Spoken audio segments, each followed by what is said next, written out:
Place au bras de fer qui oppose le Sénat et l'exécutif après la décision de la Chambre haute de transmettre à la justice les cas de 3 hauts responsables de l'Élysée, comme le demandait la commission d'enquête Benalla.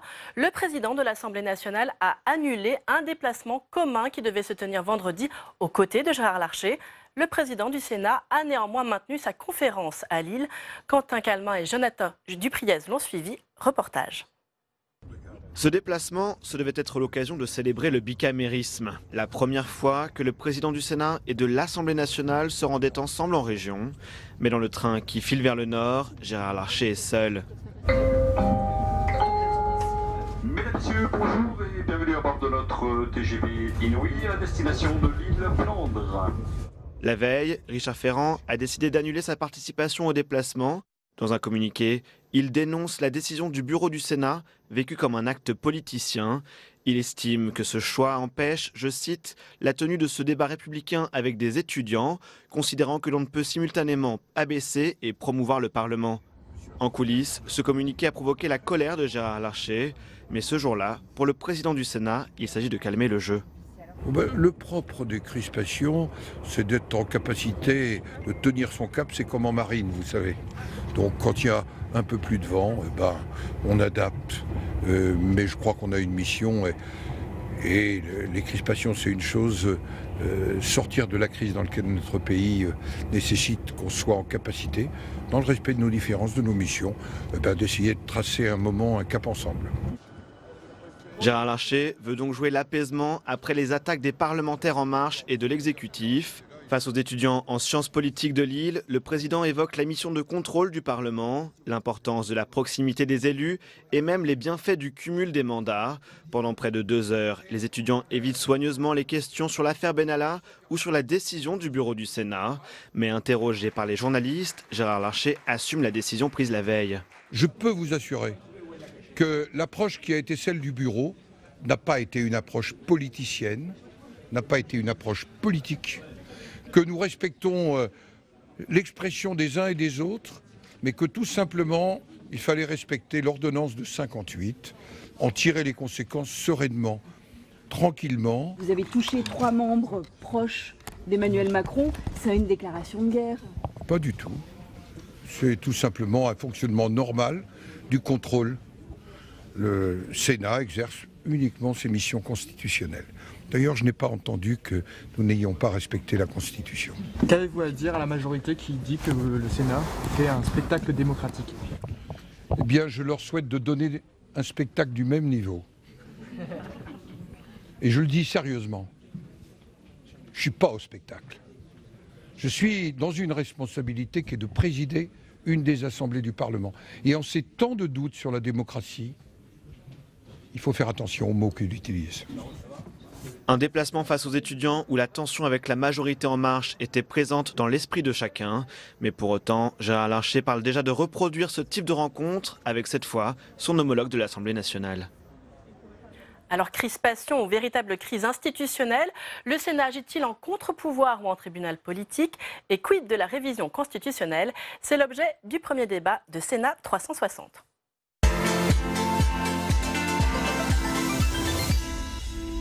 Et pour débattre de ce sujet, j'ai le plaisir d'accueillir sur ce plateau Sabine Janssen. Bonjour. Bonjour. Vous êtes professeure des universités en histoire au Conservatoire national des arts et métiers, vice-présidente du comité d'histoire parlementaire et politique. Merci beaucoup d'être sur ce plateau. Également sur ce plateau, Philippe Dallier. Bonjour. Bonsoir. Sénateur Les Républicains de la Seine-Saint-Denis, vice-président du Sénat. Et enfin, également sur ce plateau, Xavier Iacovelli, bonjour. Bonjour. Sénateur socialiste des Hauts-de-Seine. Vous êtes également membre de la Commission des affaires économiques. Et nous allons commencer tout de suite avec vous, Philippe Dallier. On a entendu lors de ce sujet Gérard Larcher qui assume sa décision, mais qui relativise tout de même la crise avec l'exécutif. Mais la crise, elle est là tout de même. On est à un niveau de tension très élevé entre le Sénat et l'exécutif. La crise est là, écoutez, nous verrons. Il y a eu une poussée de tension, une poussée de fièvre jeudi dernier. Nous verrons ce qu'il en sera dans les jours qui viennent. Moi, je regrette, tout comme le président du Sénat, les mots qui ont été employés par certains. Franchement, je pense que beaucoup ont parlé sans réfléchir aux conséquences de ce qu'ils disaient, tout d'abord. Vous pensez à quel mot? Au mot de la République En Marche? Écoutez, certains députés de la République En Marche, je crois que M. Houllier a dit qu'il faudrait traiter le sujet du Sénat. Enfin, c'est incroyable. Je pense il évoquait la prochaine réforme constitutionnelle, comme si on pouvait imaginer... Une forme de menace à l'égard du Sénat, à la suite de l'affaire Benalla. Mais c'est quand même assez grave, ce genre de comportement. Bon, on verra si la poussée de fièvre se poursuit. Moi, je pense que le Sénat et le bureau du Sénat a pris ses responsabilités. Il l'a fait en toute indépendance. Il a pris une décision au regard du droit et seulement du droit. C'est mal ressenti, c'est mal interprété. Peu importe. En tous les cas, nous avons fait ce que nous avions à faire. Xavier Iacovelli, le droit, seulement le droit. On avait entendu d'ailleurs Gérard Larcher qui avait averti que c'était vraiment là la ligne du bureau du Sénat. Mais par ailleurs, il faut dire que déjuger la commission d'enquête, ça aurait été catastrophique au niveau de l'image aussi du Sénat de ne pas aller jusqu'au bout. Mais au-delà de ce qu'aurait pu faire le bureau et donc ce qui était catastrophique, moi je trouve que ce qui est catastrophique, c'est l'image aujourd'hui de la majorité présidentielle. La République, c'est pas une cour d'école. Quand je vois le Premier ministre boycotter les questions au gouvernement parce que le Sénat a rendu une décision qui n'allait pas dans leur sens, quand je vois le président de l'Assemblée nationale qui boude et ne va pas à Lille devant les étudiants justement pour défendre ces mêmes institutions, et donc la Constitution, enfin je veux dire c'est dans la Constitution, le Sénat n'a pas été plus loin que ses prérogatives et la commission d'enquête a simplement demandé au bureau de pouvoir décider ou pas de transmettre au parquet, ce que la Constitution permet, et en l'occurrence... Oui, vous relativisez aussi. Oui. C'est la justice qui prendra ensuite sa décision. Bien sûr, et c'est du coup la séparation des pouvoirs est bien prégnante dans cette histoire, et donc nous on respecte la séparation des pouvoirs. Et on aimerait que l'exécutif fasse de même. Sabine Janssen, si on tente de prendre un petit peu de recul, est-ce que vous jugez tout d'abord que ce niveau de crispation est inédit, ce niveau de crispation entre l'exécutif et le Sénat? Il y a une longue histoire quand même de bras de fer entre l'exécutif et le Sénat. Pensons à la période gaulienne. Rappelons 1969, le général de Gaulle. Et 1969, le Premier ministre Georges Pompidou n'assistait pas justement aux séances, par mesure du Sénat, par mesure de rétorsion. Donc ça n'est pas... Puis Lionel Jospin qui avait parlé d'anomalie parmi les démocraties. Voilà, il y en a eu. Anomalie démocratique, alors c'est un peu l'ironie de l'histoire, parce qu'aujourd'hui on s'aperçoit qu'au contraire, le Sénat finalement joue un rôle de contre-pouvoir qui est, c'est vrai, celui qui est dévolu par la Constitution, par l'article 24. Il doit contrôler l'action du gouvernement, pas seulement voter la loi. Alors naturellement, il ne faut pas être naïf, il le fait aussi dans un contexte qui est difficile pour la majorité. Il utilise les faiblesses de la majorité, et ça on ne peut pas le lui reprocher. Il y a bien qu'Aurore Berger pour nous dire que le Sénat ne fait pas de politique. Il fait de la politique, et heureusement. Philippe Dallier, dans ce cas précis, certes, le Sénat est dans une relation houleuse avec l'exécutif, mais ça ne date pas d'hier. Depuis le début du quinquennat, les relations sont tout de même difficiles, et ce n'est pas seulement dû à l'affaire Benalla. Écoutez, je ne sais pas ce que vous appelez difficile. On pourrait regarder les votes du Sénat, par exemple. On peut quand même constater qu'il y a un certain nombre de textes sur lesquels le Sénat et l'Assemblée nationale ont trouvé un accord.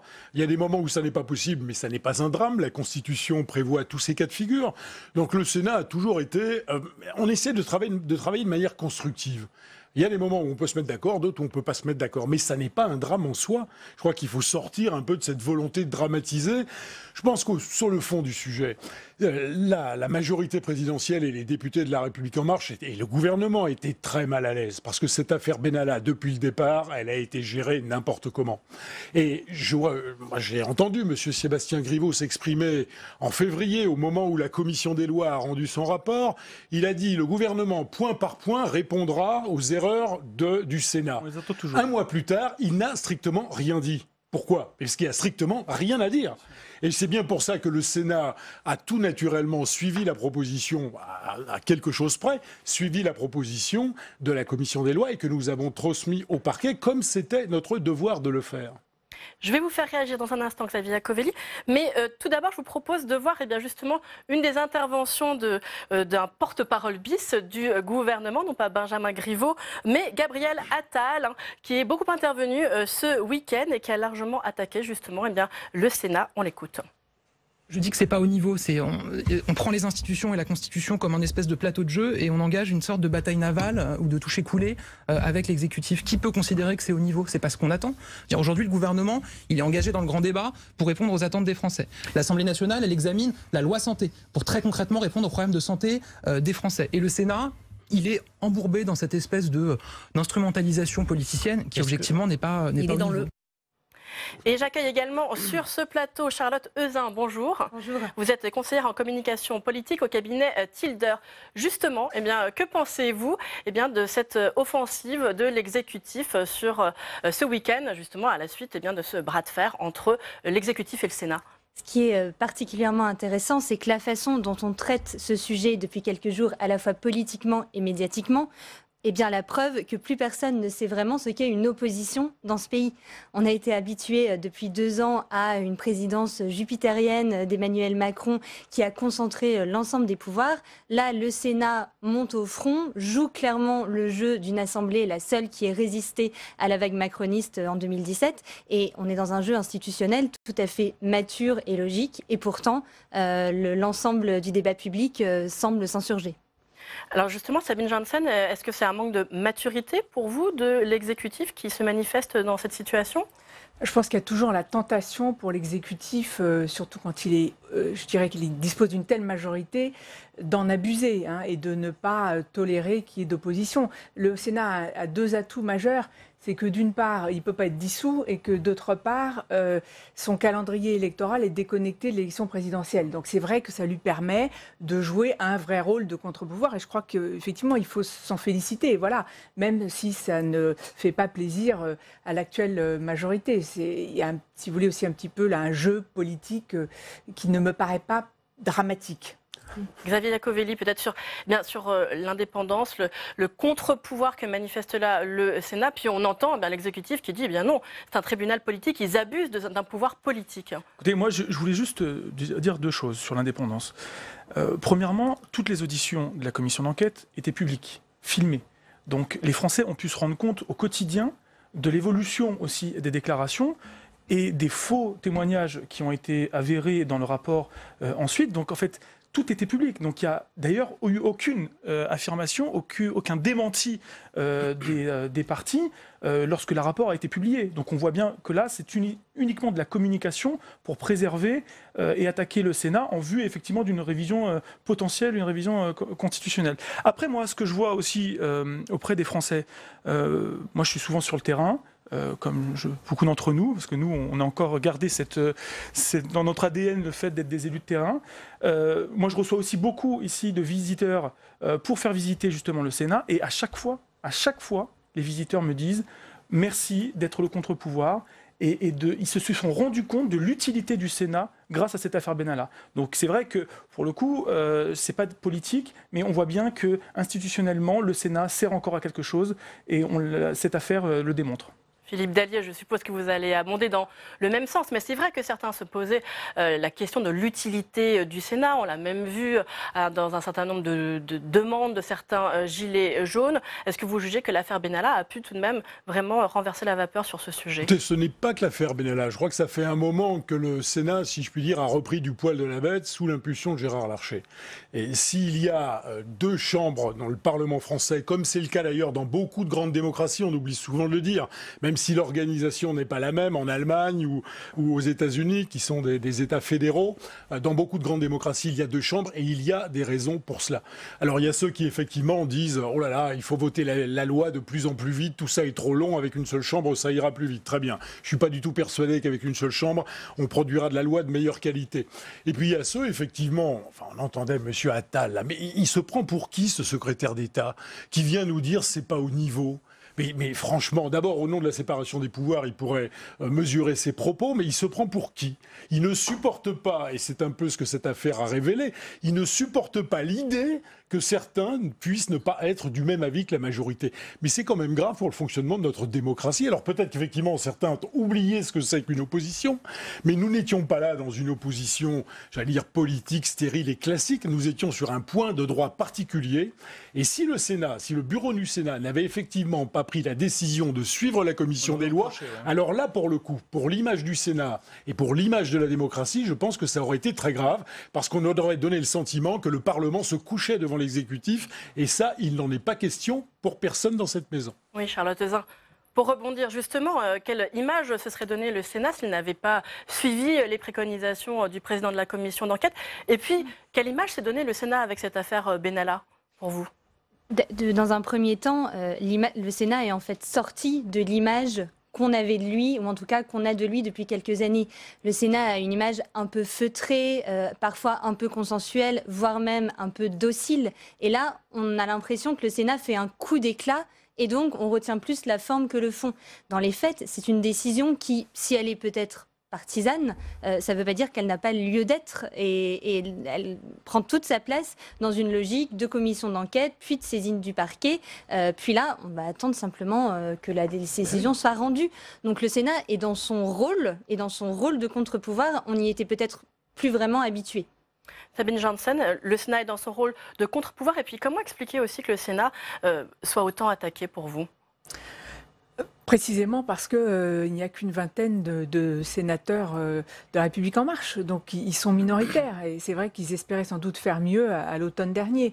Donc ils sont un peu dans une position, je dirais, défensive au Sénat, alors que par ailleurs ils ont une majorité absolument écrasante à l'Assemblée nationale. Donc, le Sénat, c'est l'empêcheur de tourner en rond. C'est le poil à gratter, voilà, et ça fait un moment que ça dure, et ça s'est aggravé effectivement avec l'affaire Benalla qui met...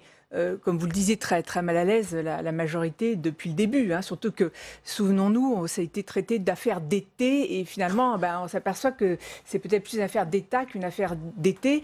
Et je crois que les dysfonctionnements, malgré tout, qui sont soulignés par le rapport du Sénat, sont de vrais dysfonctionnements. Il faut quand même s'interroger sur les chargés de mission à l'Élysée, sur ce que font effectivement tout ce personnel de cabinet. Et je crois qu'il faut contrôler ça de façon quand même plus rigoureuse. Xavier Iacovelli, cette affaire, elle s'inscrit dans un contexte, le contexte des débats qu'il y a autour de la révision constitutionnelle. C'est un sujet sur lequel l'exécutif et le Sénat ont été plutôt en désaccord. Est-ce que vous jugez que le dialogue peut être tout de même retissé avec le gouvernement sur ce sujet, malgré cette situation ? Moi, je pense que le président Larcher n'a jamais rompu le dialogue avec le gouvernement. Donc, il faut juste que certains députés et sénateurs de la majorité puissent peut-être apaiser, baisser un peu la tension. Je parle de la majorité présidentielle et non pas la majorité sénatoriale.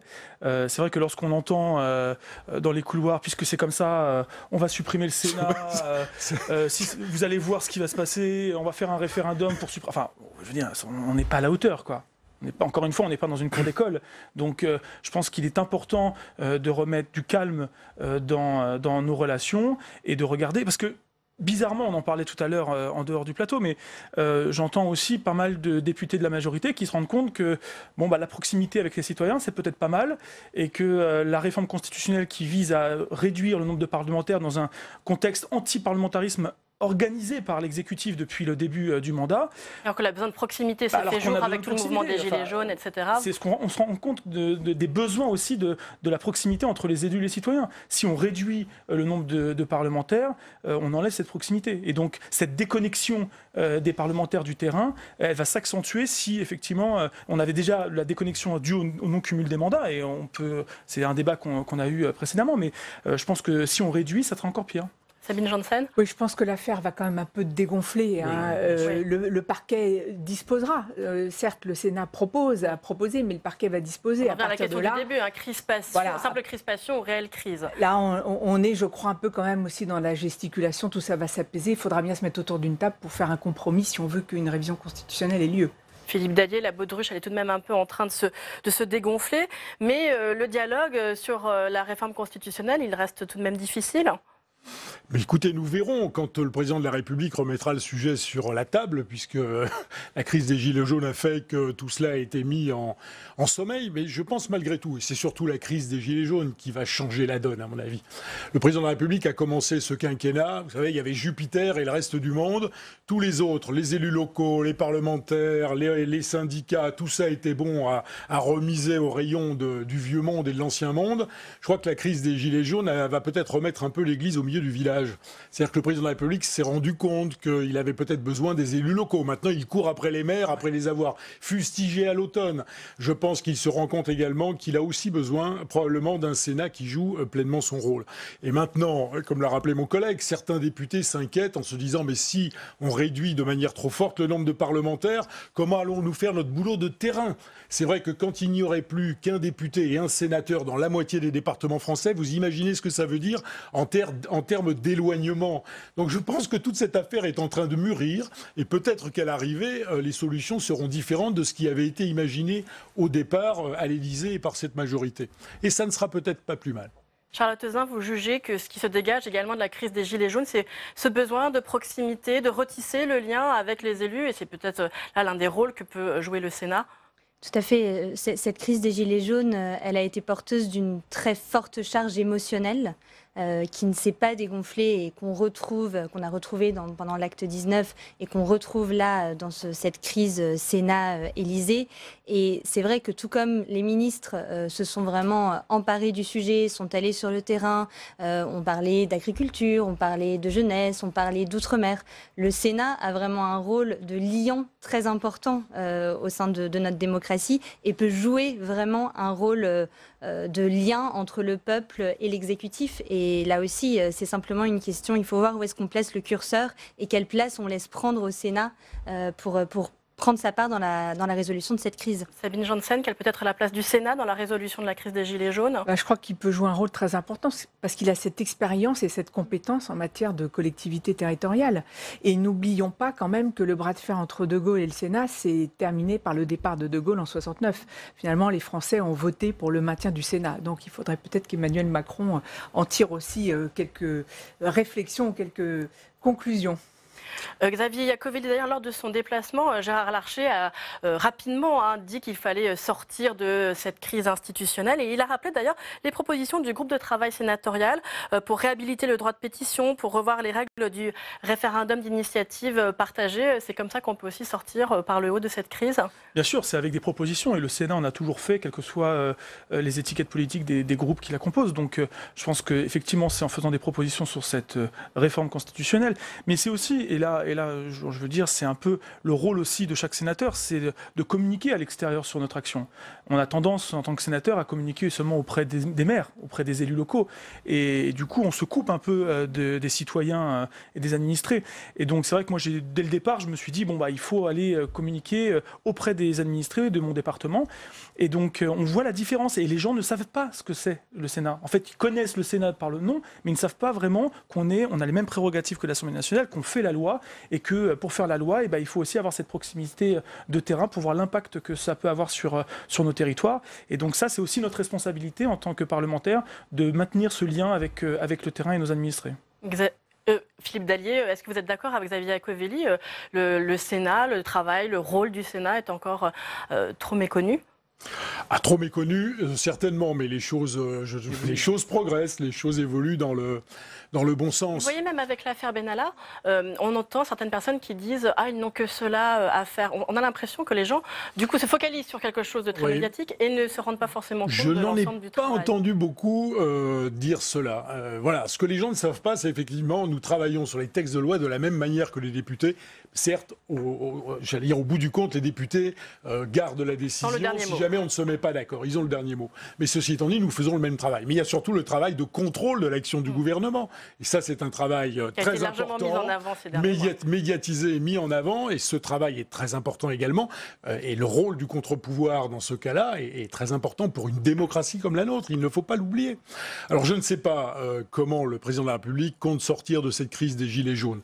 Il ne pourra pas en sortir uniquement, j'allais dire, en proposant des dispositions d'ordre institutionnel.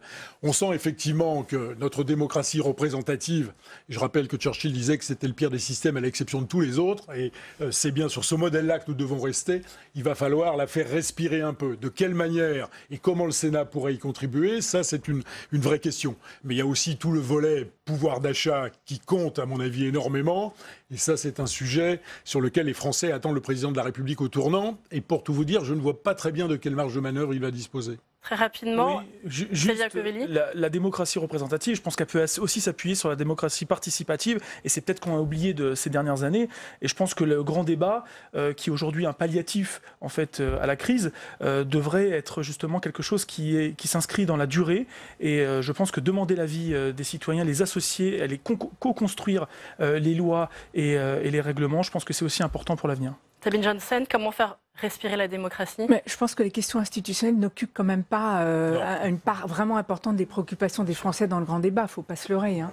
Donc c'est vrai qu'il y a quand même eu, on a vu sur le vote blanc, sur la proportionnelle, il y a des demandes de participation de facto, on le voit, si les gens descendent dans la rue, c'est qu'effectivement ils ne veulent pas avoir un pouvoir hyper vertical, ils ne veulent plus d'un pouvoir jupitérien, il faut trouver les moyens, comme l'a proposé d'ailleurs le Sénat, mais d'autres aussi, d'associer davantage les citoyens, et je crois qu'il ne faut pas renverser la table. Voilà, il faut simplement, avec des mesures de bon sens, essayer de davantage associer les citoyens français à la décision.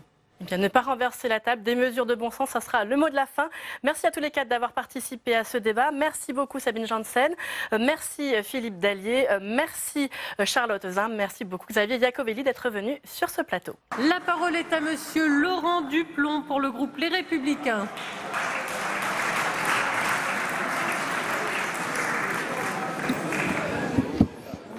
Madame la Présidente, ma question est pour Monsieur le Premier ministre.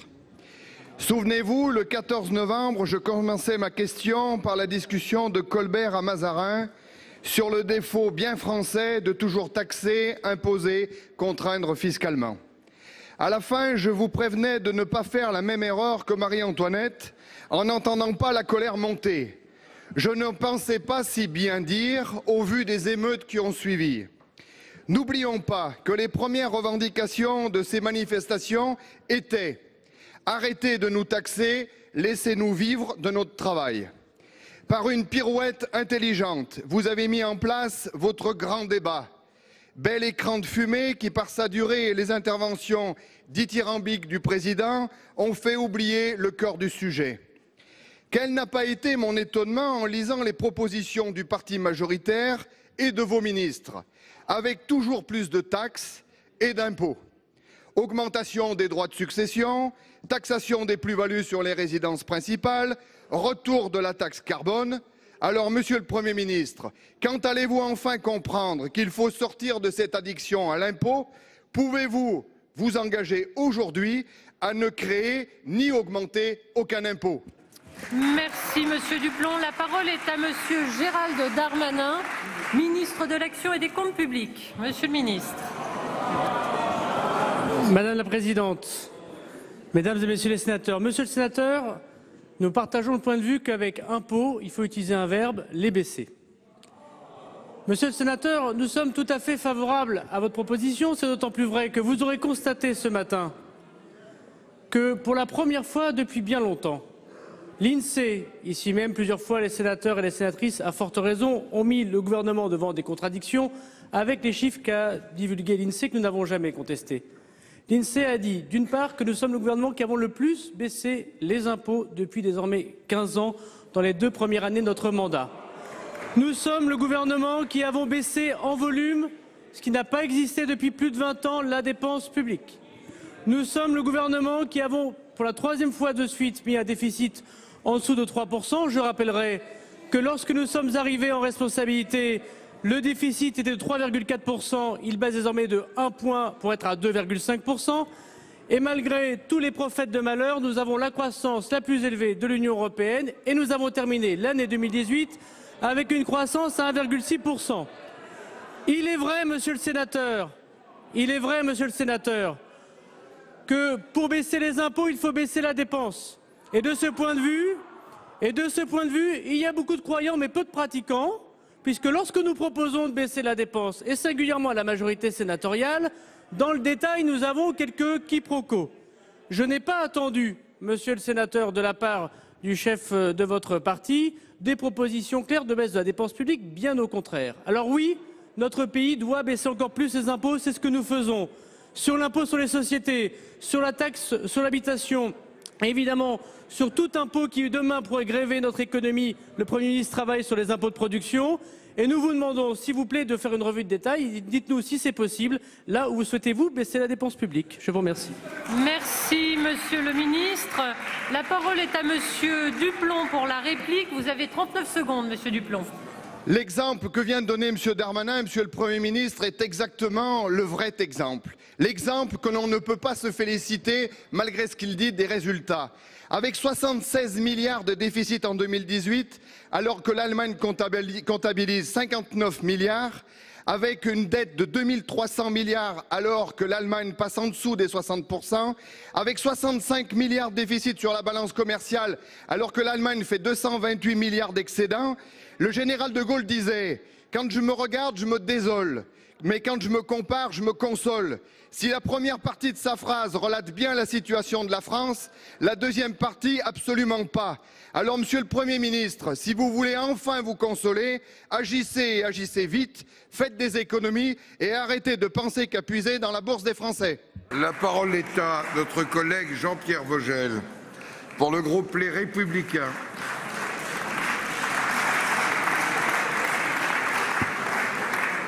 Monsieur le Président, Mesdames et Messieurs les ministres, mes chers collègues, ma question s'adresse à Monsieur le ministre de l'Économie et des Finances.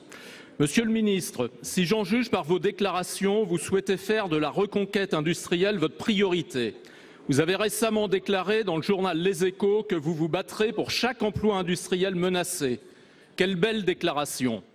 En Sarthe, vous voilà confronté à des travaux pratiques. C'est le moment de passer des intentions aux actes.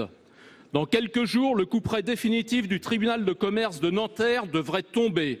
Ce sont près de 900 emplois industriels, des sites Arjowiggins de Saint-Marc-la-Brière et de Bessay-sur-Bray en Sarthe qui pourraient être rayés d'un trait de plume, mais aussi autant d'emplois de sous-traitants. Ce drame économique est un drame humain pour plusieurs centaines de familles de salariés. Celle de l'usine de Bessay-sur-Bray notamment, territoire à la limite de la Sarthe et du Loir-et-Cher, vivent dans un secteur extrêmement défavorisé sur le plan industriel. Que leur restera-t-il?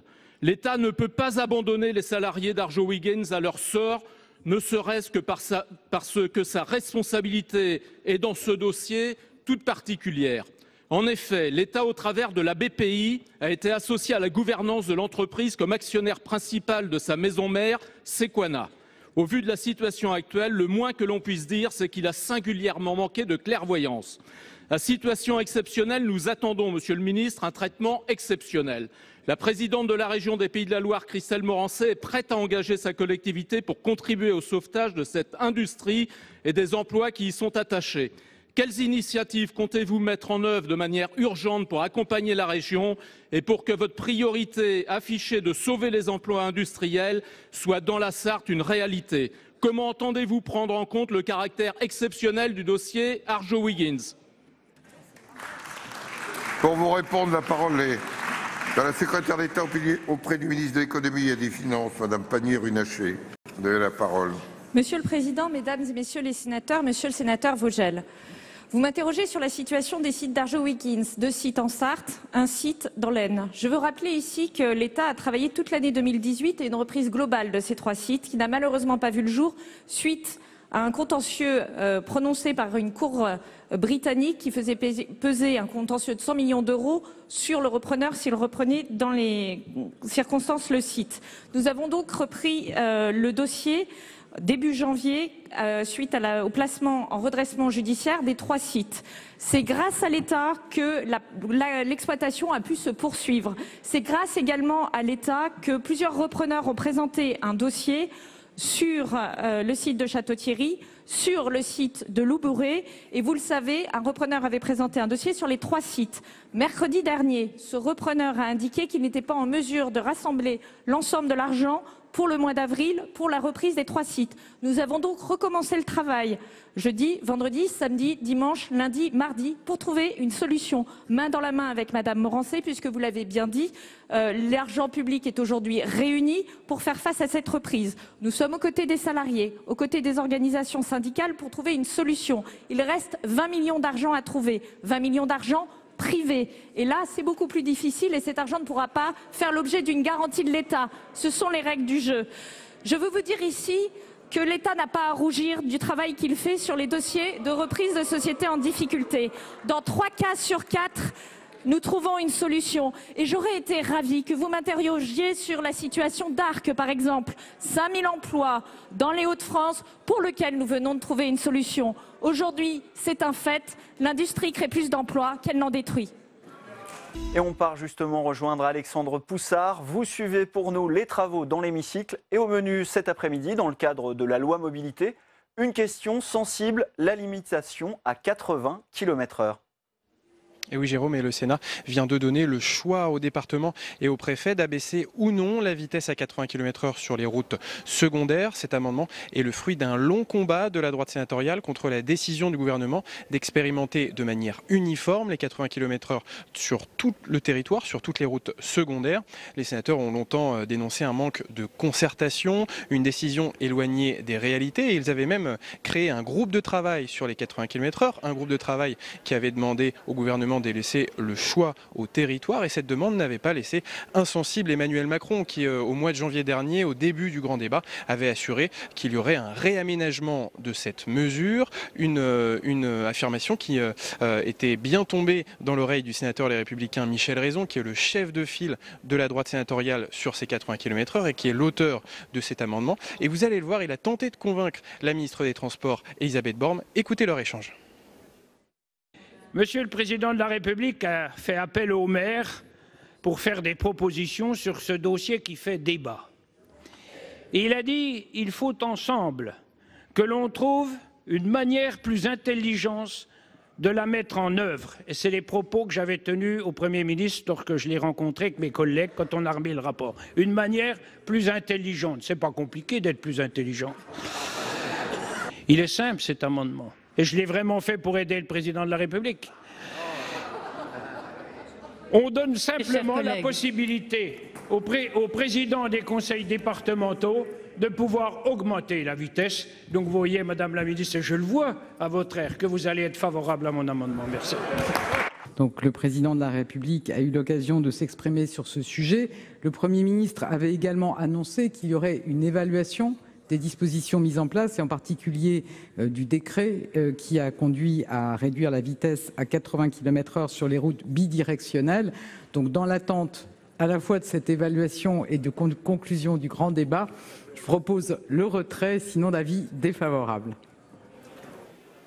Le gouvernement a donc botté en touche en reportant de quelques mois cette décision sur les 80 km/h. Et malgré cet avis, le Sénat a donc bien adopté cet amendement. Et on peut dire que sur cette question des 80 km/h, le Sénat a pris de vitesse le gouvernement. Merci beaucoup Alexandre. Et on a entendu Michel Raison dans votre extrait. Justement, on va le rejoindre. Il est aux côtés de Tam Traduit en salle des conférences. Effectivement, Michel Raison, on vient de vous entendre dans cet extrait. Vous attendiez que le gouvernement bouge sur les 80 km/h parce que vous avez senti Emmanuel Macron ouvert à des aménagements pendant le grand débat. Mais la ministre des Transports, elle n'est pas sur cette ligne. Alors, y a-t-il pour vous un double discours entre le président de la République et le gouvernement? Il y a un dysfonctionnement. Parce que si le président de la République, qui participe à tous les grands débats, il n'y a pas que celle-là de promesse. Il y a un certain nombre. Il a fait une promesse là-dessus. Donc moi, je veux quasiment leur rendre service pour que le président arrive à tenir ses promesses. Il semblerait que le Premier ministre... Cette promesse, c'est des aménagements sur les 80 km/h. Il l'a dit fermement, j'ai repris toutes ses phrases, c'est formel. Il l'a dit qu'il fallait appliquer avec un plus d'intelligence. Comme moi, d'ailleurs on est sur la même longueur d'onde, je ne suis pas contre la mise en place de 80 km/h sur un certain nombre de tronçons. On est pour la mise en application avec intelligence et surtout, faisons un peu plus confiance aux élus locaux. Oui, intelligence, c'est donc de manière décentralisée. Vous laissez la liberté au président de département, au préfet, de relever la vitesse maximale de 80 à 90 km/h. Voilà, parce que ce qui est quand même extraordinaire, c'est que l'État déteste la décentralisation, y compris dans la décision. Comment expliquez-vous qu'il autorise un président de département à réduire la vitesse, mais il ne l'autorise pas à augmenter? C'est un manque de confiance. Ce n'est pas des fous, les présidents de conseils départementaux. Ils n'ont pas non plus envie qu'il y ait des morts sur les routes. Moi, j'ai discuté avec le maire, on n'est pas du même bord, on n'est pas toujours d'accord. On est en plein accord là-dessus et il est prêt à faire des propositions. Est-ce que pour vous, les 80 km/h n'ont pas convaincu?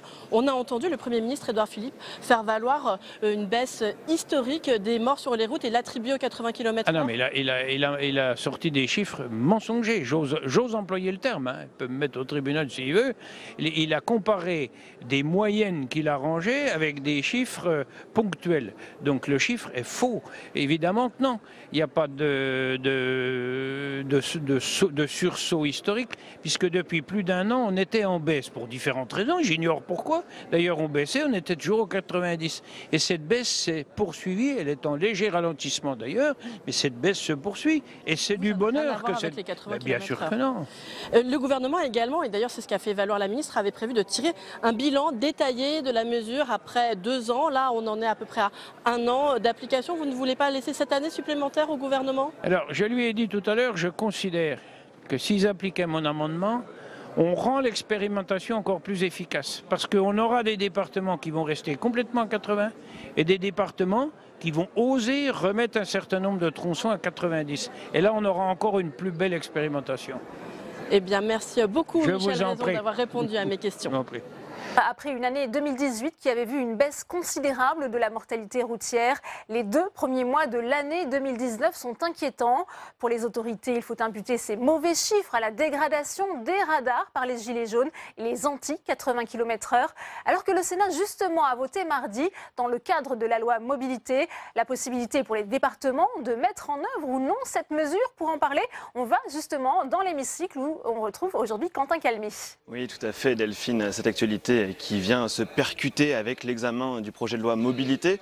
Depuis le début de la semaine dernière, il a été à de nombreuses reprises question de la sécurité routière. Et donc, vous le disiez, il y a 48 heures, il était question de cette question des 80 km/h et de cet amendement adopté par le Sénat pour assouplir la baisse de la vitesse et de laisser aux départements, aux présidents des départements et aux préfets la possibilité de faire varier cette vitesse. Mais donc, la polémique sur cette limitation de vitesse est relancée par ces chiffres publiés ce matin. Regardez, des chiffres qui ne sont pas bons pour le 2e mois d'affilée. Le nombre de tués sur les routes est en augmentation, plus 17% avec 253 morts en février. C'est 37 de plus qu'à la même période l'année dernière. Un nombre de tués qui a donc augmenté, tout comme le nombre de blessés sur les routes, plus 21%. Selon la sécurité routière, cette forte augmentation concerne principalement les piétons, les cyclistes, les jeunes et les personnes âgées. Une hausse de la mortalité routière due, je cite, au relâchement des comportements sur l'ensemble des réseaux. Et alors justement, ce relâchement des comportements, il en a aussi été question hier soir avec un amendement qui visait, selon le gouvernement, à prévoir que la fourrière puisse mettre pendant 7 jours un véhicule à l'arrêt lorsqu'un conducteur était arrêté pour consommation d'alcool au volant ou encore pour usage de stupéfiants. Mais les sénateurs hier soir ont rejeté cette proposition du gouvernement.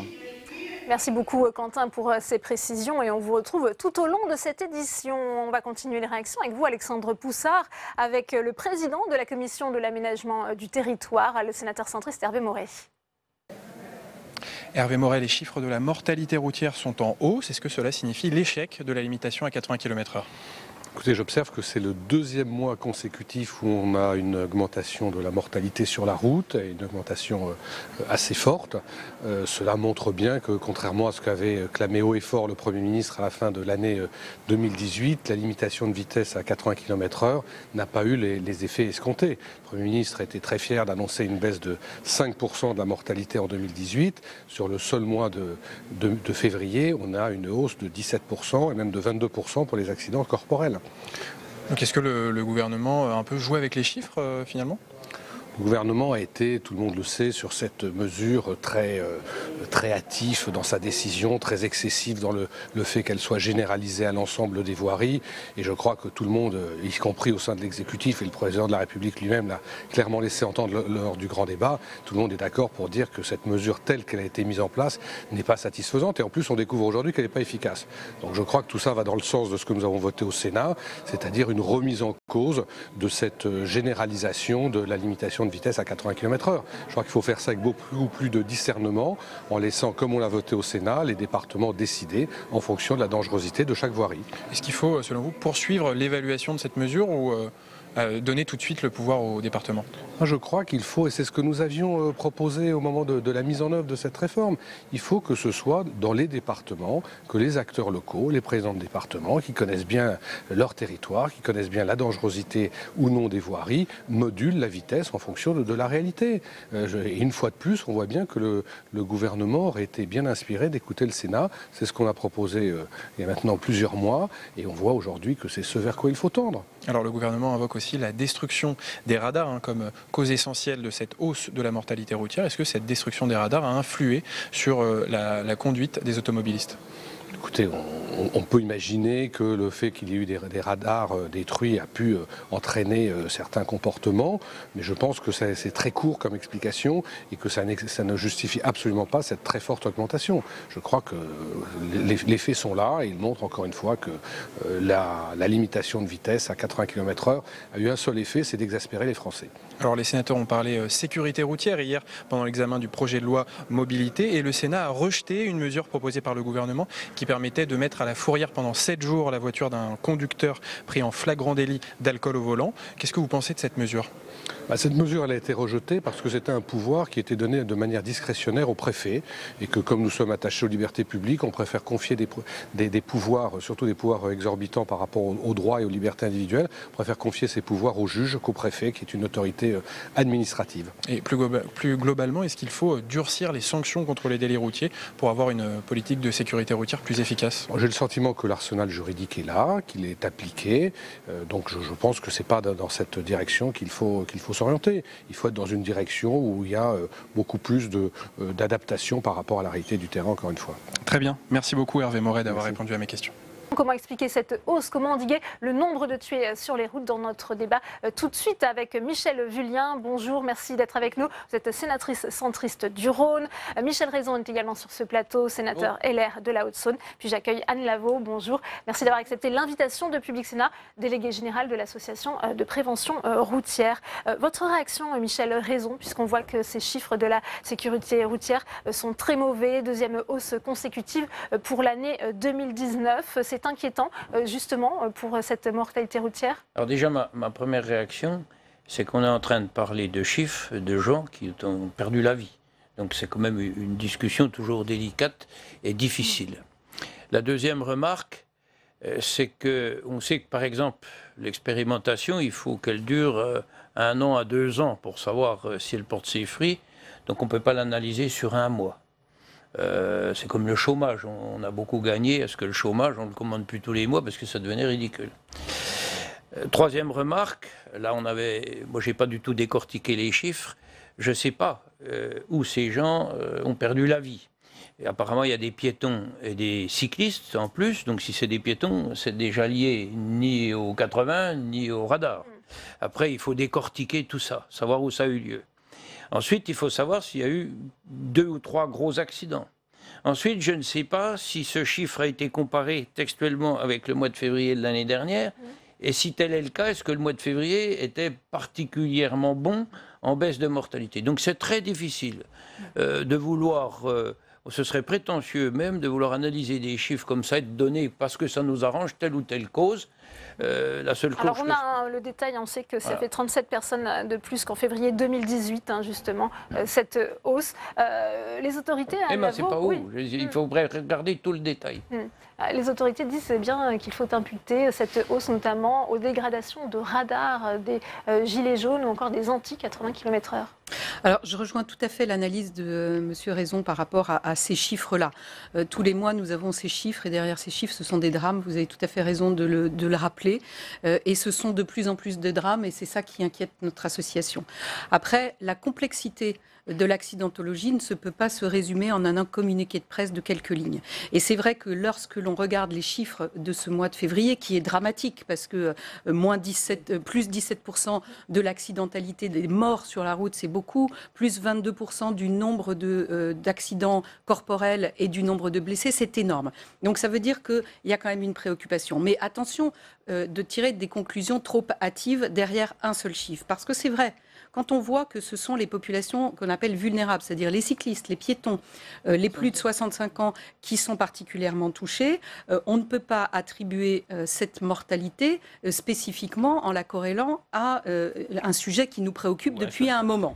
Donc ça veut dire qu'il y a plusieurs facteurs. Et cette notion qu'on a appris à travailler ensemble, dont on a appris à débattre ensemble, on a compris au fur et à mesure, et je crois que vos téléspectateurs le comprennent aussi. L'accidentologie, c'est quelque chose de très complexe, de très compliqué, et on ne peut pas avoir et tirer des conclusions hâtives. Donc oui, il y a sûrement une partie de cette accidentalité qui repose sur une impunité liée à l'absence de contrôle radar depuis quelques semaines, mais lui imputer l'intégralité de la hausse, ce serait vraiment 60% des radars, selon Christophe Castaner, ont été dégradés. Ce chiffre a certainement augmenté depuis dans ce mouvement des Gilets jaunes. Michel Vullien, je rappelle qu'avec Michel Raison, vous avez justement fait un rapport sécurité routière mieux ciblé justement pour plus d'efficacité. Est-ce que vous avez la même analyse que Michel Raison et Anne Lavaux? Il faut attendre peut-être plus de détails avant de tirer les conclusions de cette hausse de la mortalité sur les routes. Je suis d'accord avec les deux intervenants parce qu'en fait, on ne peut pas juger sur un mois, voire 2 mois comme on a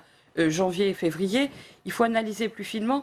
Mais quoi qu'il en soit, le fait d'avoir détérioré des radars qui finalement sont des garants que certains ont considérés comme surtout des choses à abattre. Moi, je vois très bien sur ma commune, j'avais demandé un radar qui, à chaque fois, est vandalisé, mais depuis qu'il a été mis depuis plusieurs années. Comme si c'était l'homme à abattre. Or, il y avait eu des morts à cet endroit-là, il y a des habitations, de la vitesse excessive. Donc, à un moment donné, les radars, ils ne sont pas là seulement pour encaisser la monnaie, comme certains veulent bien le dire. Ils sont là aussi à titre préventif.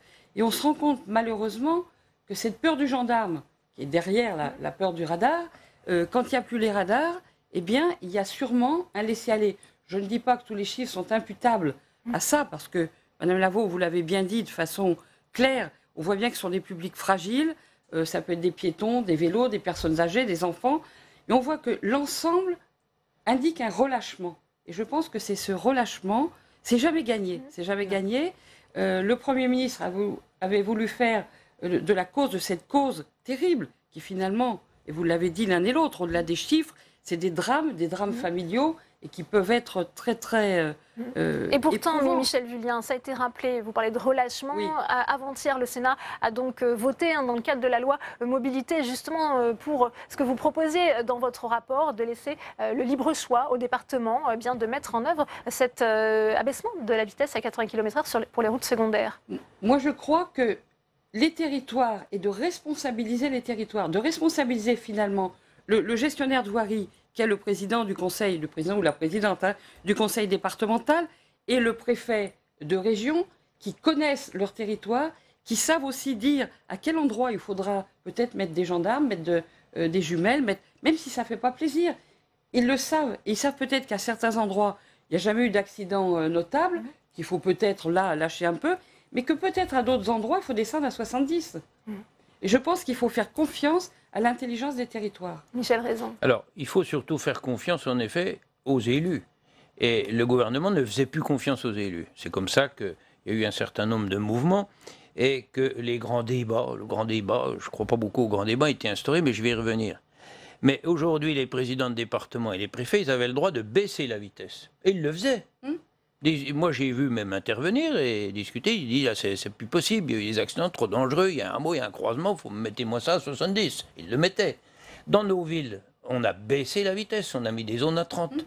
Donc, le fait qu'on... Alors, en plus, on ne demande pas qu'ils prennent la décision tout seuls. Il y a un comité de sécurité routière, et des gens de la prévention routière, des gens qui vont analyser en toute objectivité quelles sont les causes de dangerosité. Et si j'ai proposé cet amendement avec ma collègue, c'est aussi après le grand débat où le président de la République lui-même a dit ça devient contre-productif en gros. La preuve, s'il y a eu 75% des radars brûlés, et Dieu sait si je ne suis pas pour, mais c'est aussi ce côté contre-productif. Et le président de la République a ajouté il faut qu'on modifie et qu'on rende plus intelligent l'application de la mesure. Donc en faisant cet amendement, on n'est jamais que les porte-parole du président de la République et on transforme la parole du président de la République en amendement sénatorial. C'est quand même beau, ça.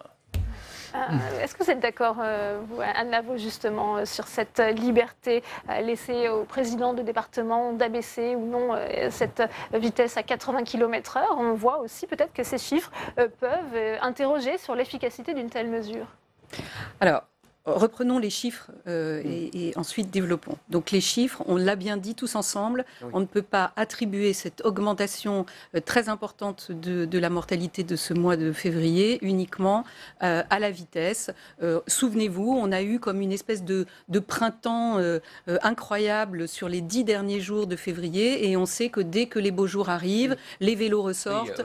Voilà, donc il y a un paramètre météo qu'il faut considérer, mais il y a aussi un paramètre vitesse. Et c'est là où je ne vais pas être forcément d'accord avec monsieur et madame la sénatrice, c'est que pour moi, pour notre association, la lisibilité et l'efficacité d'une mesure est également dans le collectif. Donc, pour que cette mesure soit efficace, et je me souviens, on en avait déjà débattu, les Français nous disent déjà que les limitations de vitesse, ça change tout le temps, et que c'est un paramètre d'agacement. Vous avez dû avoir des retours dans ce sens-là. Nous, dans nos comités, on nous le disait même avant le passage à 80, on nous disait ça change tout le temps, du coup on a des petits excès de vitesse parce qu'on ne sait jamais dans quelle zone on est. Et donc si en fait on aggrave ce dispositif-là, on va irriter à nouveau. Et puis, comme on l'a dit aussi, l'accidentologie, c'est une science qui est non seulement compliquée, mais qui en plus est contre-intuitive. Parce que dès lors qu'on a un bel enrobage et une route bien dessinée, on a l'impression que là, on peut rouler vite. Et c'est justement là que les gens se tuent. Et donc, ça veut dire que si votre amendement était également voté à l'Assemblée nationale et que cette disposition soit mise en place, notre association se mettra à la disposition de tous les élus pour travailler, mais de façon très pointue sur cette accidentologie, de manière qu'on décide comme ça. Voilà, mais de manière à ce que les décisions soient prises en toute connaissance de cause et surtout. Moi, je me mets à la place de ces élus qui vont prendre ces décisions, de passer peut-être certains tronçons à 90 km/h. Quelle responsabilité vont-ils prendre le jour où il y aura un accident et que quelqu'un viendra dans leur bureau leur dire si vous aviez laissé la vitesse à 80 km/h, et peut-être que mon fils, ma fille, mon ami, ma compagne seront toujours là. Ça sera une forte effectivement responsabilité dans la décision, dans la prise de décision, Michel Vullien, de décider d'abaisser ou pas cette vitesse à 80 km/h. La responsabilité, c'est quand même celui qui conduit. Ne changeons pas la virgule de place. Si quelqu'un roule trop vite ou quelqu'un fait une infraction, à mon sens, il n'y a pas que la vitesse d'ailleurs. Il y a cette histoire. Je pense que le pire, c'est ceux qui envoient des textos alors qu'ils sont en train de conduire sous l'emprise de l'alcool, de la drogue. On avait d'ailleurs recommandé, avec mon collègue et notre collègue Fichet, on avait recommandé que cette mesure des 80 km/h ne soit pas extraite de toutes les mesures du CISR, toutes les mesures qui étaient examinées, et notamment de mettre en même temps l'alcoolémie, ce téléphone au volant et ces textos. Moi, je trouve extraordinaire que des gens arrivent à envoyer des textos tout en conduisant et de taper. Donc ça, pour moi, ça devrait être immédiatement suppression du permis. Et puis on va tomber d'accord avec Madame la secrétaire, c'est secrétaire générale là, que vous êtes de la prévention. Délégué général. Délégué général. Mais c'est pas grave, c'est pas grave. Président, directeur, délégué général. Mais vous allez être d'accord avec, enfin on en a déjà parlé aussi, on ne met pas assez d'argent dans la prévention et dans la formation. Oui. C'est quand même impensable, moi j'en ai parlé aussi, je serais ouvert là-dessus. Il est ouvert là-dessus, dès qu'on fait un amendement là-dessus, on est refoulé par le gouvernement.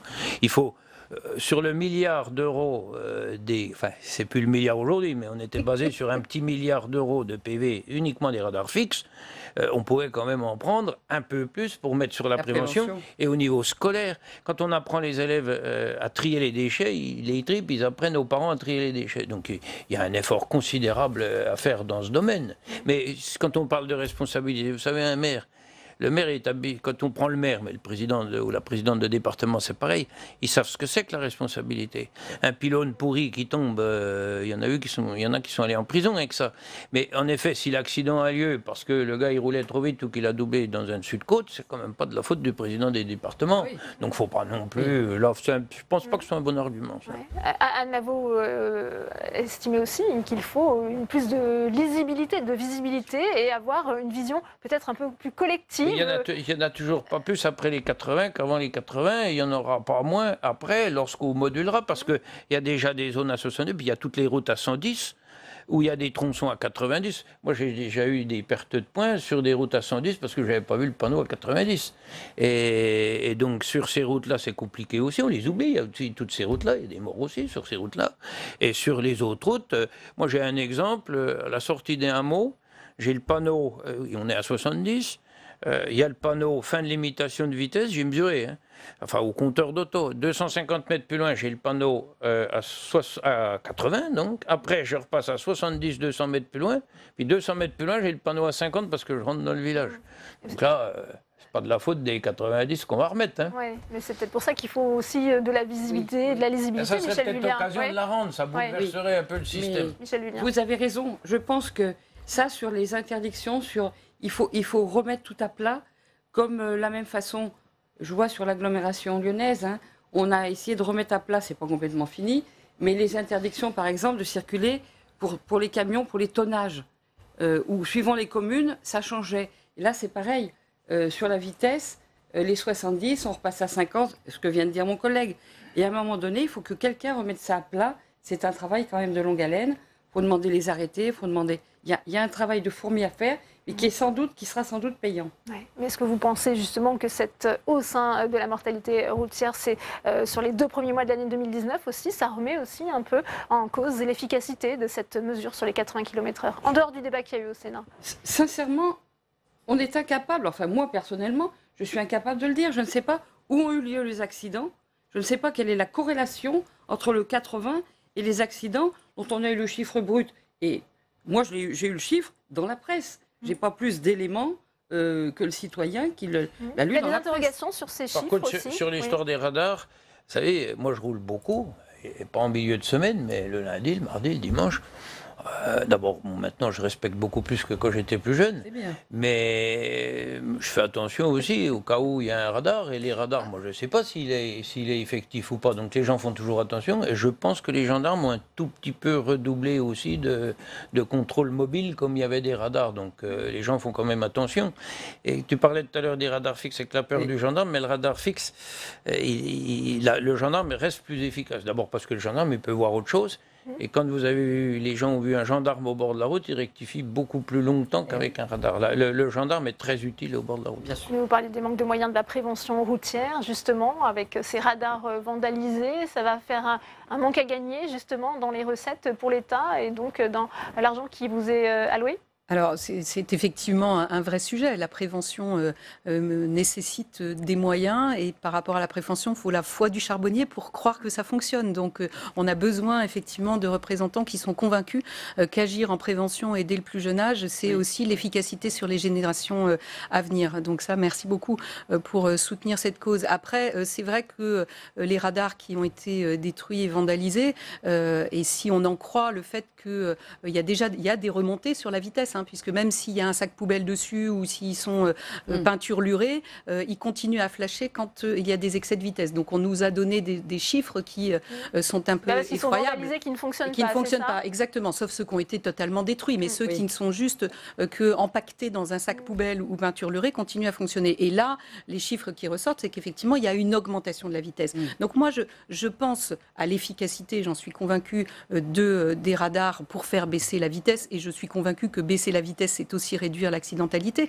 Mais ce qu'on peut voir par rapport à l'épisode qu'on vit actuellement, c'est qu'il faut peut-être se réinterroger sur les moyens qui sont les bons moyens pour justement mesurer la vitesse. Et peut-être que le radar fixe, qui est quand même très vulnérable, puisqu'on voit qu'il suffit d'un sac poubelle ou d'un pot de peinture pour le mettre hors service, peut-être que ça veut dire qu'il faut réhabiliter effectivement ces contrôles mobiles qui sont beaucoup plus aléatoires, qui ne sont pas signalés sur des applis et qui maintiennent la vigilance de tout conducteur par rapport à la vitesse. Et puis, il y a peut-être d'autres systèmes, comme celui des radars embarqués, ou d'autres systèmes peut-être plus de science-fiction, comme les drones ou autres, qui vont faire leur apparition suite à cet épisode des Gilets jaunes qui a démontré l'inefficacité de ces radars fixes dès lors qu'ils puissent être vandalisés.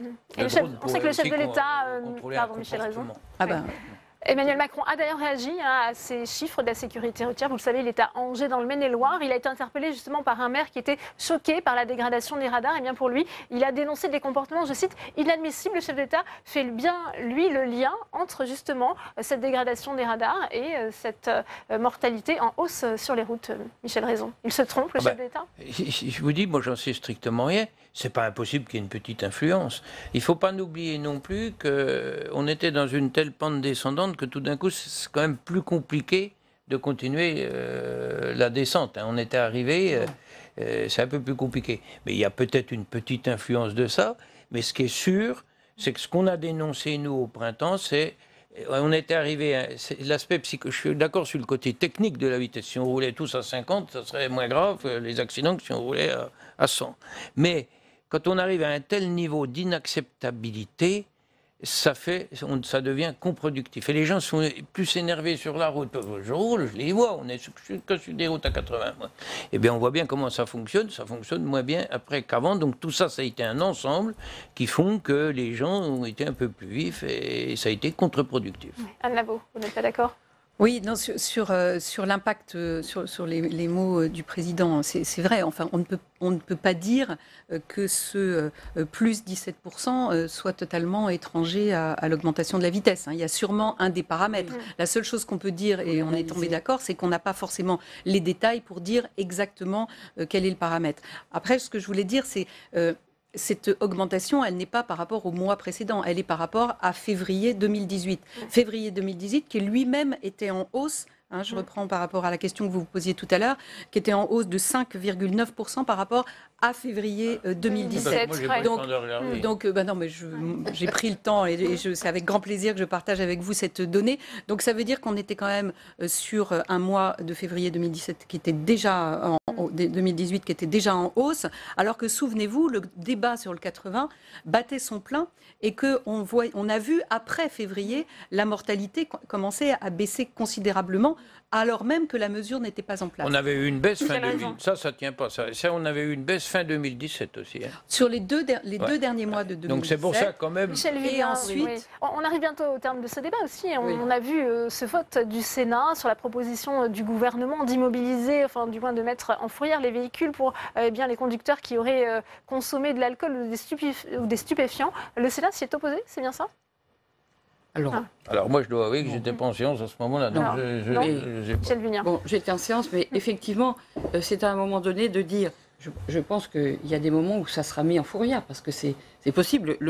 Les gendarmes peuvent stopper et empêcher de conduire, mettre en cellule de dégrisement. Donc je pense qu'il faut mettre en cellule de dégrisement, que la voiture, elle soit immobilisée et qu'ensuite les gens... Mais je pense que si on avait... on a parlé de prévention, mais lorsqu'on est pris de cette façon, si on faisait faire un stage, et je crois qu'il y a eu des moments où ça s'est fait, un stage d'aller dans un hôpital, voir des gens accidentés et voir quelles sont les conséquences de l'alcoolémie, par exemple, ou les conséquences, je reviens sur cette histoire des textos au volant, parce que ça, je pense que c'est une manie. Et puis alors, les jeunes parce que là, on n'a pas eu le temps de regarder accident par accident, comment ça s'était passé. Mais les jeunes qui, effectivement, boivent le samedi soir, pour être un peu caricatural, et puis ils veulent faire un petit peu, montrer qu'ils ont un volant dans les mains et de la vitesse, et puis que 4 jeunes sont tués ensemble, ça, effectivement, ça mérite d'être relayé, d'expliquer, de montrer les conséquences et de façon peut-être des fois un peu mettre l'accent sur la prévention. Sur la prévention. Eh bien, merci. Merci à vous, Michel Villien. Merci, Michel Raison. Anne Lavaux d'être venue sur le plateau de Public Sénat. Vers un remaniement plus large que prévu. Hier soir, ce sont finalement 3 ministres qui ont quitté le gouvernement. Sans surprise pour Nathalie Loiseau, la ministre des Affaires européennes, qui sera tête de liste en marche pour les prochaines élections. En revanche, le départ simultané de Benjamin Griveaux et de Mounir Majoubi, qui se lancent tous les deux dans la course pour les municipales à Paris, était moins attendu. Je vous propose d'ailleurs d'écouter le secrétaire d'État en charge du numérique qui a expliqué son choix ce matin sur France Info. Il faut toujours être humble quand on est membre d'un gouvernement. C'est toujours le choix du Premier ministre et du Président, mais c'est vous qui lui dites ce que vous avez l'intention de faire. j'ai exprimé au président et au Premier ministre l'envie que j'avais d'être là au service de Paris, d'être capable de me dédier à cette ville que j'aime. Nous en avons parlé, un autre ministre aussi en a parlé, Benjamin Griveaux, et la décision était entre leurs mains de nous faire partir ensemble aujourd'hui, de nous faire partir ensemble dans plusieurs semaines. Et hier, le président a décidé que ce serait plutôt aujourd'hui. Donc c'est que bien dans Emmanuel plusieurs Macron qui semaines. a tranché sur cette question. Oui, enfin, je veux juste le redire très clairement. C'est toujours le président de la République qui décide. Un ministre peut démissionner. Il démissionne, mais c'est le président de la République qui, à la fin, décide. Et vous savez, quand on fait partie d'une majorité, moi je suis ancien ministre, je suis pleinement membre de cette majorité, je resterai toujours très proche du président de la République. Pour moi, ce qui est très important, c'est que ce choix qu'on a fait pour Paris avec Benjamin, ça ne perturbe pas ni l'élection européenne, ni l'action gouvernementale. Et ça, c'est vraiment quelque chose d'important. Emmanuel Macron est à Angers, une ultime visite dans le cadre du grand débat. Le chef de l'État a rencontré des élus et des enfants, l'occasion pour lui de se montrer proche du terrain et des préoccupations du quotidien, alors que sa pratique du pouvoir jugée trop verticale a conduit sa garde rapprochée à prendre ses distances. Cécile Sixou. Un déjeuner avec 50 élus angevins ce midi, un autre demain avec 150 représentants des collectivités du Nord à l'Élysée. Emmanuel Macron, qui avait raté son rendez-vous avec les élus locaux au début de son mandat, a-t-il regagné leur cœur en organisant le grand débat? En tout cas pour Gérard Larcher, grâce au grand débat, il leur a redonné toute leur place. Depuis 5 mois, il y a une grande figure dans la République, c'est le maire. La commune, la petite République dans la grande, 35 000 fois, c'est ce qui nous a permis de traverser cette période difficile. Pour Hervé Morin, président de la région Normandie, si effectivement les collectivités se sentent mieux traitées, la câlinothérapie n'est pas suffisante. Très franchement, ça nous change de ce qu'on a vécu, mais la question, elle n'est pas celle-là. C'est pas simplement d'aller voir des maires et de se faire applaudir par 300 ou 400 maires divers droites qui sont présents dans la salle. La question, c'est de reconstruire le lien entre les Français et le pouvoir. Les élus demandent à Emmanuel Macron plus de décentralisation. Ils sauront s'ils ont été entendus mi-avril, au moment où le gouvernement restituera les échanges organisés dans toute la France depuis 2 mois. Cette pratique du pouvoir jugée trop verticale, Vincent Martini, maître de conférences en sciences politiques, l'interroge dans son dernier ouvrage, Le Retour du Prince. Pour lui, les dirigeants contemporains se retrouvent starisés et gouvernent seuls, éclipsant ainsi corps intermédiaires et contre-pouvoirs. Il nous en parle tout de suite dans le face-à-face.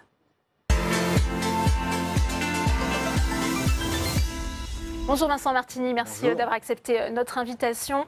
Dans votre dernier ouvrage, je le disais, Le Retour du Prince, vous questionnez justement notre rapport, notre fascination pour ces chefs. Ça n'épargne pas d'ailleurs aussi bien les démocraties libérales que les régimes populistes autoritaires. Comment l'expliquez-vous ? Justement, j'ai voulu aller au-delà de cette distinction qu'on entend très souvent justement entre les populistes autoritaires et les démocraties libérales, en essayant de montrer qu'au-delà de différences de culture politique qui sont évidentes, au-delà de forme de pratique de l'État, dans la façon dont les leaders exerçaient leur pouvoir de leadership, ils accentuaient ce qui me semblait être les maux de la démocratie de la même manière. C'est-à-dire qu'on trouve du côté de Bolsonaro et de Trump ou d'Orban d'un côté et de l'autre, d'un côté d'Emmanuel Macron, finalement le même mépris des contre-pouvoirs, la même critique des médias et surtout la même pratique solitaire du pouvoir. Et c'est cette pratique solitaire que j'ai voulu interroger. Oui, cette pratique solitaire, on la voit, Emmanuel Macron n'échappe pas d'ailleurs en ce moment. Comment vous jugez justement à cette verticalité ? Je pense que la conséquence de la verticalité, c'est qu'à un moment donné, quand vous vivez dans un système politique qui a été effondré, ça c'est pas de son fait, mais que vous en profitez, quand vous créez un parti qui est ultra écrasant à la Chambre, que vous critiquez les contre-pouvoirs qui eux-mêmes sont affaiblis, que vous êtes vous-même critique de la presse, vous donnez le sentiment à un moment donné que le vide se fait autour de vous et avec la difficulté aussi d'entendre ceux qui peuvent vous aider. Alors les conseils, c'est une chose. Ce que je trouve plus grave, c'est plutôt qu'on a le sentiment des fois que le pouvoir, dans sa verticalité, n'entend pas ceux qui sont les contre-pouvoirs habituels ou traditionnels, peut-être parce que ceux-ci sont affaiblis, mais qu'on a un déficit dans la démocratie française aujourd'hui de contre-pouvoirs, et c'est ça qui farme, me semble-t-il, le retour du prince. Et ce n'est pas sans conséquence, justement, cette dérive de cette fascination pour les chefs, notamment sur la démocratie pour les citoyens. Oui, ce que j'essaye d'expliquer dans le livre, c'est qu'il y a une triple déresponsabilisation qui est liée à ce retour du prince. La première, c'est la déresponsabilisation des acteurs politiques eux-mêmes, des dirigeants qui, finalement, pris d'un vertige de pouvoir, pensent qu'ils peuvent gouverner seuls, alors même que le pouvoir leur file entre les doigts vers d'autres lieux, supranationaux, locaux ou dans la sphère économique. La deuxième déresponsabilisation, c'est celle des médias qui préfèrent raconter des histoires plutôt que de décrire un monde qui est jugé de plus en plus complexe et que parfois les journalistes eux-mêmes ont du mal à comprendre, ont du mal à transcrire pour le grand public. Et puis la dernière déresponsabilisation, c'est la nôtre, celle des citoyens qui préférons nous reposer sur ces princes, d'abord les adulés. Citoyens, ils les choisissent, hein, les princes. Ils les choisissent, d'abord ils les adulent et puis ensuite ils les détestent. Et il me semble que là, c'est un peu trop facile parce que c'est une façon de faire tout reposer sur un homme providentiel, un homme ou une femme, enfin souvent d'ailleurs un homme, il faut le noter, notre responsabilité au lieu de nous en emparer. Oui. Alors justement, vous avez quand même terminé votre ouvrage par des lueurs d'espoir. Il y a cette possibilité pour les citoyens de s'accaparer de nouveau ce pouvoir qui a été confisqué. L'apparition de votre livre, finalement, elle est percutée aussi par ce mouvement des Gilets jaunes. Est-ce qu'à la base, justement, ce mouvement des Gilets jaunes aurait pu permettre de se réapproprier un peu une part de cette démocratie qui nous est confisquée? Je pense qu'elle le fait, mais il n'y a pas que les Gilets jaunes, parce qu'on parle beaucoup des Gilets jaunes. Je pense par exemple à tous les jeunes qui marchent pour le climat, tous les vendredis, aux marches très pacifiques pour le climat, qui se sont déroulées il y a quelques jours, quelques semaines à Paris et dans toute la France. Il me semble que là, il y a des lueurs d'espoir, justement, parce que ce que je dis, justement, c'est que pour rompre cette solitude du prince, qui est aussi une solitude des citoyens, seul devant sa télévision, seul sur son réseau social, eh bien, il faut réinventer des formes de collectifs. Alors, il ne faut pas, je crois, pleurer sur le monde d'hier. Moi, je ne rêve pas d'un retour à un statu quo hanté Macron, mais il n'y a pas que... Le livre n'est pas sur Emmanuel Macron, il est sur une situation qui existe depuis plusieurs, on va dire, moins 2 décennies. Je ne rêve pas d'un monde d'avant. Je ne dis pas qu'il faut refaire des syndicats comme avant, les partis comme avant, mais on voit bien là qu'il y a des mouvements de citoyens qui disent il faut qu'on arrive à se compter, il faut qu'on arrive à comprendre ce qui nous unit et contre quoi on se bat aussi, mais pourquoi on se bat. Et on voit bien dans la marche sur le climat, ou sur les Gilets jaunes d'ailleurs, qu'il y a des utopies qui sont en train de redéboucher dans l'espace public. Alors c'est difficile parce que les Gilets jaunes, des fois, il y a de la violence, il y a des incohérences. Sur cette question de la violence, puisqu'on voit que c'est parfois légitimé comme un moyen nécessaire de se faire entendre. Alors moi, je ne la légitime pas particulièrement, mais je l'explique d'une manière qui est très simple, c'est que quand vous avez le sentiment qu'il n'y a pas de délibération possible, quand vous avez le sentiment que votre voix n'est pas entendue, on vous dit manifester, ça n'a pas beaucoup d'importance, eh bien ça peut déboucher sur de la violence. Encore une fois, elle est tout à fait condamnable parce qu'en démocratie, on a très peur de la violence et on a probablement raison, parce que le principe de la démocratie, c'est la délibération, c'est le conflit sans violence, en tout cas sans violence physique, c'est-à-dire on peut tout à fait être en désaccord, on peut délibérer, on peut s'opposer, mais quand vous avez le sentiment qu'il n'y a plus d'alternative et que la seule chose à faire c'est de casser, eh bien à ce moment-là, ça a dit quelque chose du système, plus encore que du mouvement des Gilets jaunes. La réponse d'Emmanuel Macron à ce mouvement des Gilets jaunes, ça a été d'organiser un grand débat. Là, c'est un début, selon vous aussi, pour reprendre un peu la main, pour redonner la parole aux citoyens? Ça dépend ce qu'on appelle le débat. Là, moi, ce que je vois dans le débat beaucoup, quand même, c'est le président de la République qui répond. Là, on est plutôt dans l'ordre de la supplique au prince, qui est un mouvement qui existe depuis au moins le XVIe siècle, c'est-à-dire le peuple envoie ses suppliques vers le prince qui y répond avec mansuétude. Il me semble que là, on est exactement au contraire, dans un archaïsme. Je ne veux pas réduire le grand débat à cela parce qu'il y a des éléments de succès. D'abord, il me semble que les débats dans lesquels le prince ne participe pas sont les mieux, parce que les mieux à même, en tout cas, de porter une voix citoyenne. La question, c'est que si ces débats ne mènent pas à des réponses et à des réponses concertées, eh bien, il me semble que là, ça sera très difficile. Parce que ce qu'on ne voit pas trop dans le grand débat aujourd'hui, et pour le dire en quelques mots, c'est on ne voit pas comment le gouvernement va prendre en compte ce qui est remonté pour pouvoir proposer des réponses concrètes. Et encore une fois, on est sur un mode qui est beaucoup pro-vertical, c'est-à-dire une remontée de la base et le prince répond. Il me semble que la concertation et la coproduction des politiques publiques, ça, ce serait quelque chose qui serait plus à même, à mon avis, d'être une réponse démocratique. Avec par exemple les référendums d'initiative citoyenne, vous en parlez dans votre ouvrage. Pour l'instant, hormis la Suisse, ça existe peu. Ça pourrait être une réponse plus appropriée, justement, pour s'écarter de cette incarnation, de cette fascination des gens. Bien sûr, mais je ne pense pas que ça existe peu, en fait. On parle beaucoup de la Suisse, mais on ne parle pas du fait que les référendums d'initiative citoyenne, pas forcément le RIC tel qu'on le décrit en France, mais je pense à des référendums révocatoires, par exemple, existent en Californie, ils existent dans tous les Länder en Allemagne, ils existent dans de nombreux pays, en Finlande. Donc vous avez toute une série de pays qui commencent à réfléchir au fait que la démocratie, ce n'est pas seulement le vote, ce n'est pas seulement l'élection, ce n'est pas seulement ce qu'on appelle en sciences politiques la démocratie intermittente, c'est aussi une capacité pour les citoyens d'être consultés de manière régulière sur un certain nombre de points, y compris d'ailleurs sur leurs élus, si on a l'impression que ces élus ne font pas le travail pour lequel ils ont été désignés. Est-ce qu'ils ont conscience, ces princes, ces chefs, justement, de la fascination qu'ils exercent, justement, de cette incarnation, cette verticalité du pouvoir qui, peut-être aussi, les sépare de la société et du peuple? Ils en ont conscience parce que d'abord, ils l'ont cherché. Je pense qu'ils en sont aussi prisonniers, parce que ça les met dans des rôles, des sortes, des fois, de marques. On voit bien qu'il y a une marque Donald Trump, mais aussi des rôles modèles. Le rôle d'Emmanuel Macron, c'est le pouvoir vertical, le pouvoir à la fois avec la mansuétude et la verticalité. Salvini, cette espèce de bouffonnerie permanente autour d'une singerie de l'autorité, etc., etc.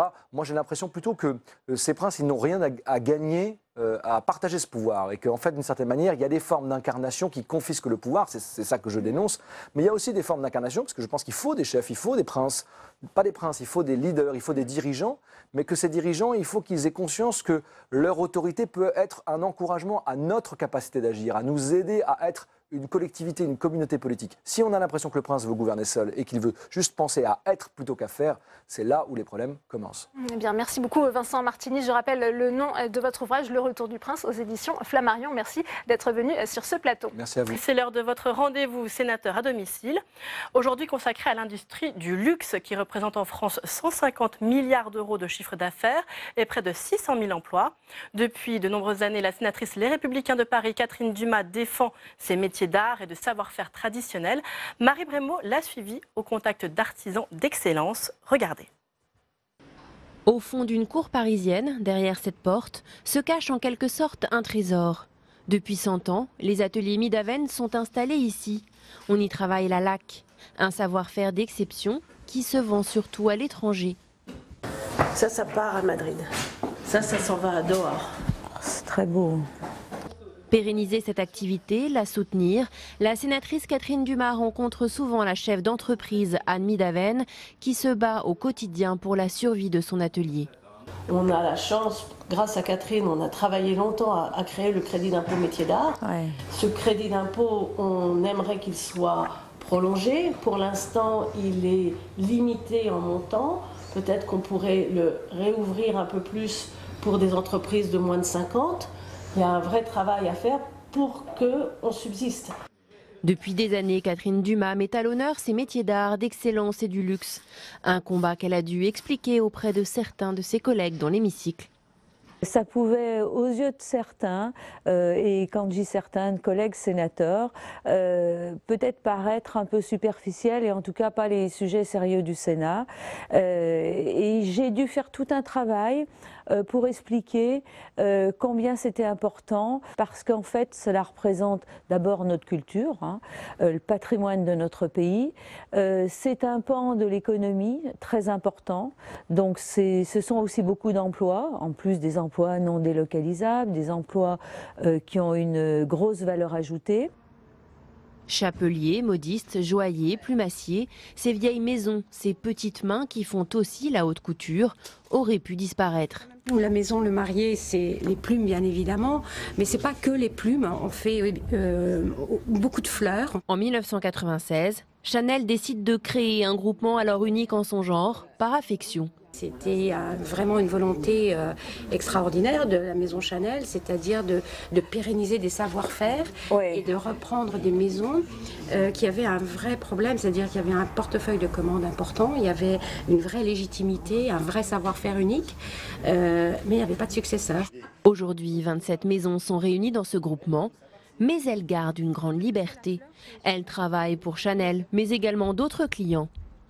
On travaille avec des grandes maisons qui ont des services juridiques, qui nous envoient des contrats qui font 50 pages, qu'il faut lire, qu'il faut traduire, qu'il faut...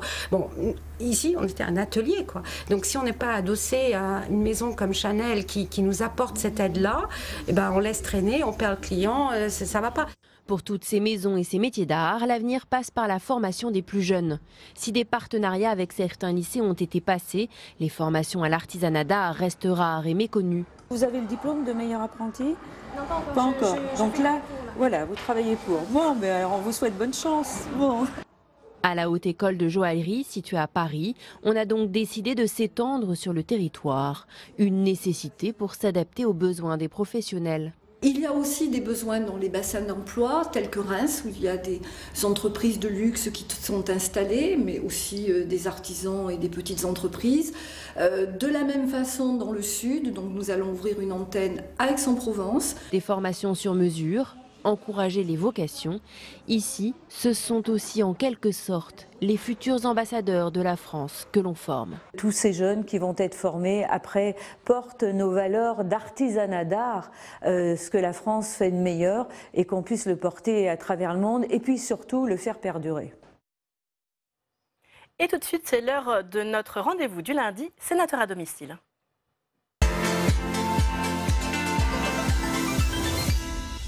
Et avec moi sur ce plateau, Catherine Dumas, bonjour.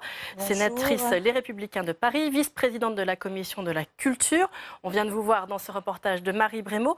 Tout d'abord, ces industries d'art, du luxe, ce savoir-faire, tout cela, ça occupe une part essentielle dans l'identité culturelle de la France. Oui, bien sûr. Les métiers d'art, ce sont 281 métiers qui sont répertoriés dans une nomenclature et qui sont répartis sur tout le territoire. Donc c'est très important, c'est le patrimoine de la France et la France est le seul pays à avoir autant de métiers d'art. Et c'est aussi un enjeu économique important, c'est 150 milliards d'euros de chiffre d'affaires, près de 600 000 emplois. On ne s'en rend pas forcément toujours compte. Oui, tout à fait. D'abord parce que ce sont souvent des petites activités assez atomisées, réparties, comme je l'ai dit, dans toute la France. Donc on ne s'en rend pas forcément compte, mais in fine, c'est énormément d'emplois. Ça participe aussi à l'industrie du luxe. Je rappelle, 150 milliards d'euros, y compris la distribution. 600 000 emplois, donc c'est très très fort.